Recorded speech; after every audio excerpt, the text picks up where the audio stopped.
ओम ब्रह्म सत्यम सर्वधात्। आज पापी की परिभाषा को समझें। और पापी नरक में नहीं जाता, धर्मी को नरक मिलता है। वो कैसे? कौन सा पापी नरक में जाता है और कौन सा नहीं जाता है? तो ये एक दो कबीर वाणी को श्रवण करते हैं। क्या पापी भी नरक से बच सकता है?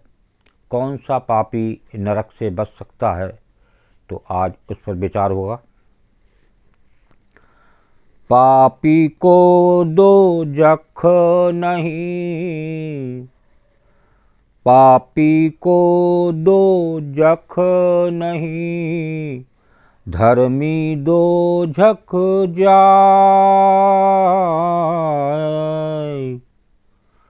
पापी को दोजख नहीं, धर्मी दोजख जाए।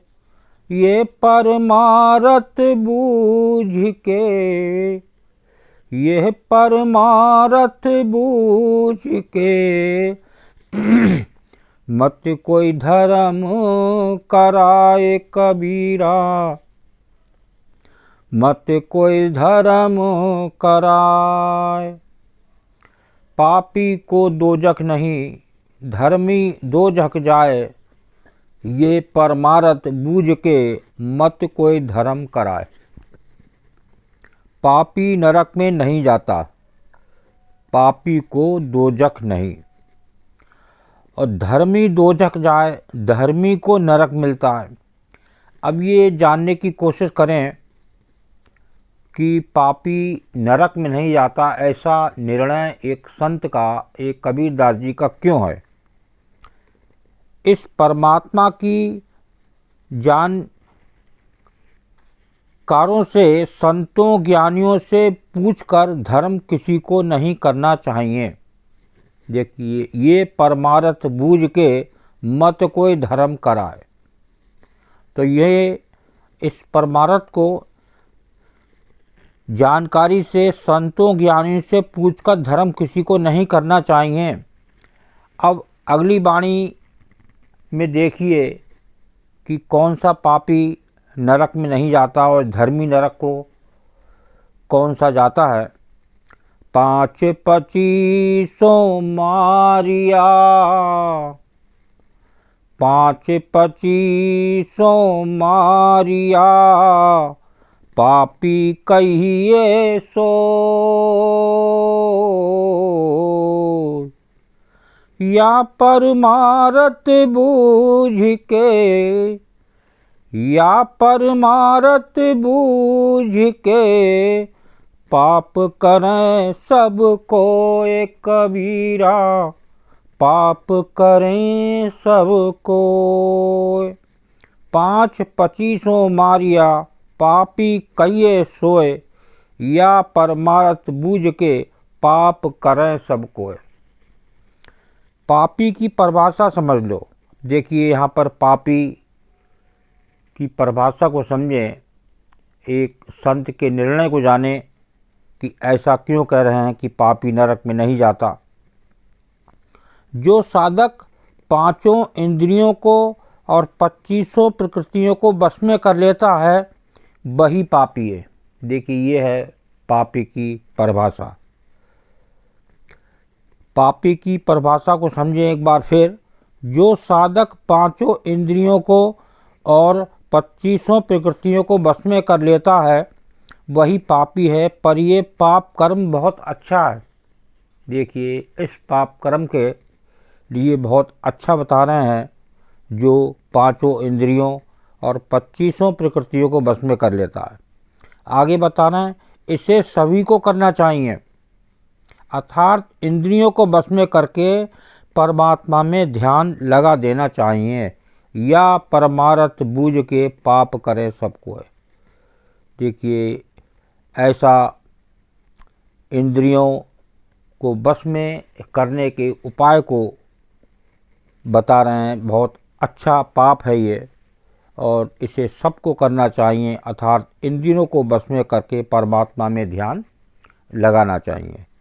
आगे देखिए तीसरी वाणी क्या संदेश दे रही है। आपा मेटय हरि मिलै, आपा मेटय हरि मिलै, हरि मेटय सब जाय।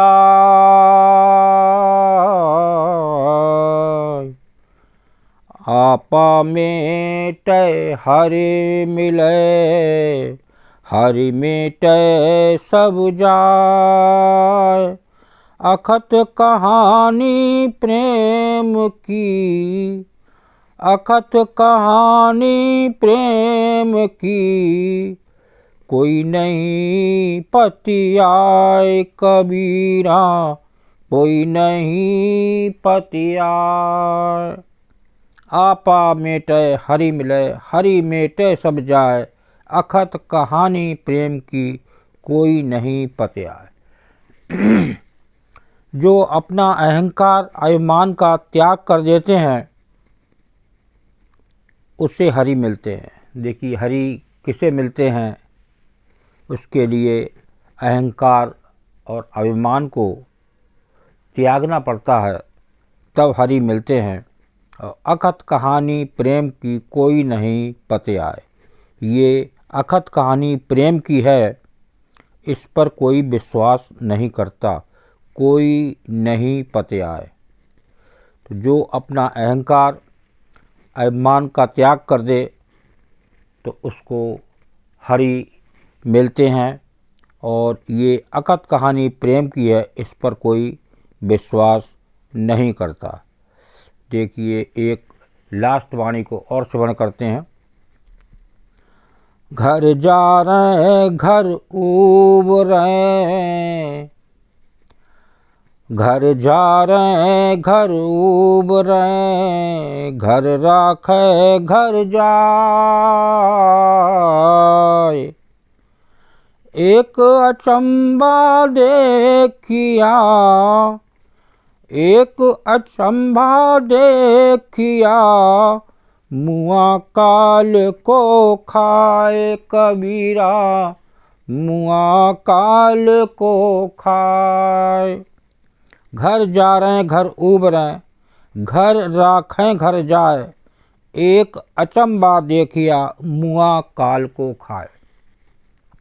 अपने अंदर के विकारों रूपी घर को नष्ट करने से आत्मा रूपी घर का उद्धार होता है। देखिए आत्मा रूपी घर का उद्धार कब होता है, जब आप अंदर के विकारों को रूपी घर को नष्ट कर देते हैं और जिसके अंतःकरण में विकार भरे हैं उसकी आत्मा का नाश हो जाता है। आश्चर्य ये है कि अज्ञान बस मरता है, परंतु ज्ञान देने होने पर मृत्यु रूपी काल को नष्ट कर देता है। देखिए जो ये है कि अज्ञान बस मरता है, परंतु ज्ञान होने पर मृत्यु रूपी काल को नष्ट कर देता है। तो ऐसी जो संदेश एक संत कबीरदास जी ने दिया, कब उद्धार होता है और कब उस मृत्यु होने पर कभी काल भी जो है मृत्यु रूपी काल को नष्ट कर देता है, ऐसा एक संत का निर्णय है। तो वो जाने और उस आदेश के अनुसार जो एक संत एक गुरु का आदेश होता है उसको माने और चलें, तो निश्चित ही जीवन सफल हो सकता है। ओम ब्रह्म सत्यम सर्वदा। दास की कबीर वाणी अगर अच्छी लगी हो तो ज़रूर शेयर करें और चैनल को सब्सक्राइब करें, ताकि फिर एक जल्दी और वीडियो आपकी सेवा में उसका नोटिफिकेशन मिले और आप उसका आनंद ले सकें। ओम ब्रह्म सत्यम सर्वदा।